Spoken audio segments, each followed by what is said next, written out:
Welcome back to Brick Gaming YGO. I'm back here with another deck profile today. Today will be an updated alien deck profile featuring a more stun heavy build. If you guys like this type of content, please like, comment, and subscribe. If you guys want to see more content, definitely subscribe and put on notifications so that you know when I'm releasing new stuff. We'd love to see more people in the community. We'd love to have this channel grow.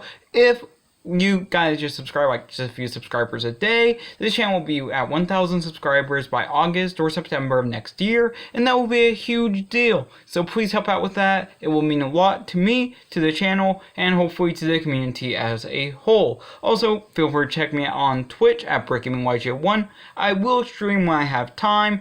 I'm a college student, so I don't have like as much time as I normally do during the summers, so thus there is not really a schedule right now. But definitely just go ahead and follow me over there so that if I ever do stream, that you guys are aware. So let's jump right into this deck profile. First off, this deck is really spell and trap heavy, mostly trap heavy, and for that reason, it's a lot of stun. And you have to play fewer monsters than what you normally do. So I play triple shock troopers and the double rescue rabbits to go along with it. I feel like this is all that you need for right now. I think just 3 and 2. It's fine if you draw into your shock troopers. It's fine if you don't. They're fine either way. Just really, really good in the deck.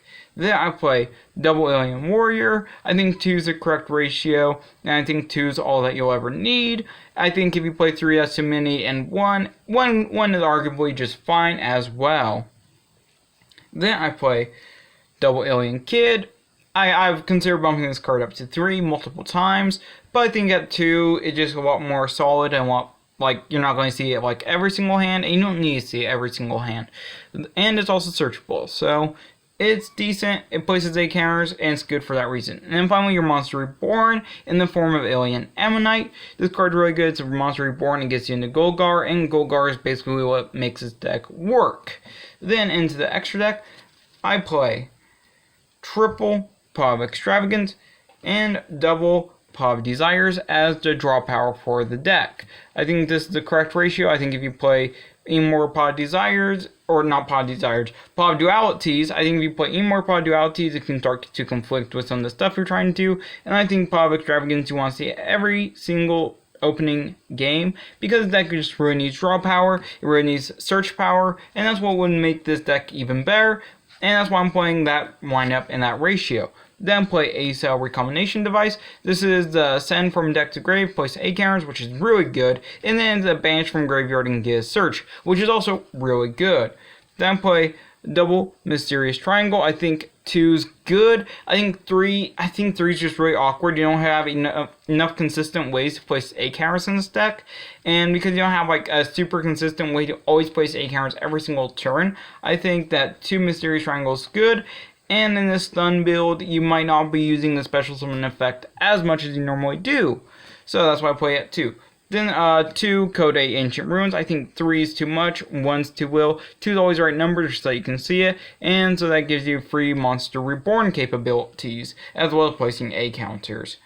Then I play triple Fiendish Chain. I think this is still pretty standard. I tried out Fog Blade, and don't at me, but I think Fiendish Chain is a better card. Fiendish Chain is so much better because, first off, it's a card that will stay on field, making it good for Golgar. Secondly, this card just allows you to still attack into that monster instead of saying no attack. And finally, this card just looks so much better. Just personal opinion here. It looks better than Fog Blade in my opinion, but that's just a personal opinion. And now moving on, I play triple, there can only be 1, and triple Rivalry of the Warlords. Ooh, I almost mispronounced that. So there can only be 1, makes it so there can only be 1 monster of a particular type. And then Rivalry of the Warlords says, I cannot pronounce cards by the way, only says that like each player must control 1 of each, or can only control 1 type of monster, but this card says you can only control 1. Well, you can control different types, but they can't be all the same type. So basically puts it in a situation where your opponent can only have 1 monster on field, and you can only have 1 monster on field, and that would be preferably Golgar. So this is actually really good, and plus if you want to summon out more stuff, Golgar can bounce these back to your hand, allows you to go off on your turn, and then prevents your opponent from playing on their turn. Then I play Triple Mass Hypnosis. Is a really good card. You want to see it usually about mid-game, or even early game if you open up Kid. And this is just steal your opponent's cards and stop their combos, or take their board if they don't have negates, and then you can just, use their stuff for link materials, all that type of stuff. Really, really good. And you can take up to three monsters. It's just amazing. Then that's for the continuous traps. I believe there is a total of 12. Then for the other traps, I play Triple Solemn Judgment. This just protects your back row, prevents your opponent from hitting you with anything that's too much for the deck to handle. It's really, really good. And life points in this deck are just like any deck. Unless you're at 0, you're still in the game.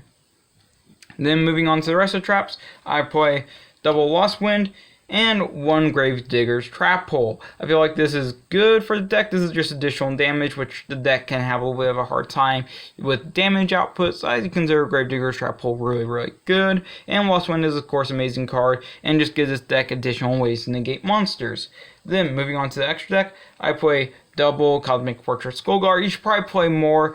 I only have 2 at the moment, but if you can get 3 for this particular build, I would highly recommend 3, but I'm only have access to 2. Then I play Double Echidna. Kind of hard to pronounce. I was considering playing 3, but it's still good at 2. I think it does what it needs to do with reducing your opponent's monster's attack to 0. And then if their monster goes to 0, you can search for any reptile from your deck. So it's searching and it's also reducing, and yeah, it's really good for those reasons. Then moving on, I have Double Alien Shock Trooper M-Frame. M-Frame's really, really good.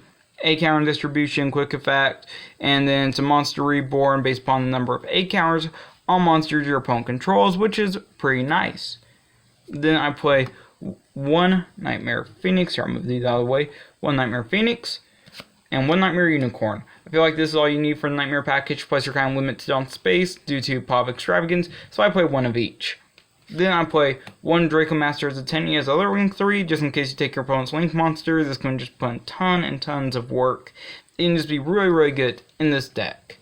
Then I play 1 Access Code. Access Code is really, really good. Doesn't come up as much as you would think, but if it does and doesn't get banished, it can be really, really strong. Then for the XYZs, Triple King of the Feral Imps. You always want to have this card available, and this is probably pretty much the best card in the extra deck outside of Golgar. So it's really amazing. It just searches a reptile. Does the same thing as Echidna, and yeah, it's really, really good. Then for the final 2 XYZs, I play 1 Silent Monarch and 1 Rafflesia. Rafflesia will get your Gravedigger's Trap Hole Engrave. Plus, with their high defense, it's a card that you can just sit on with this deck and prevent your opponent from getting rid of it.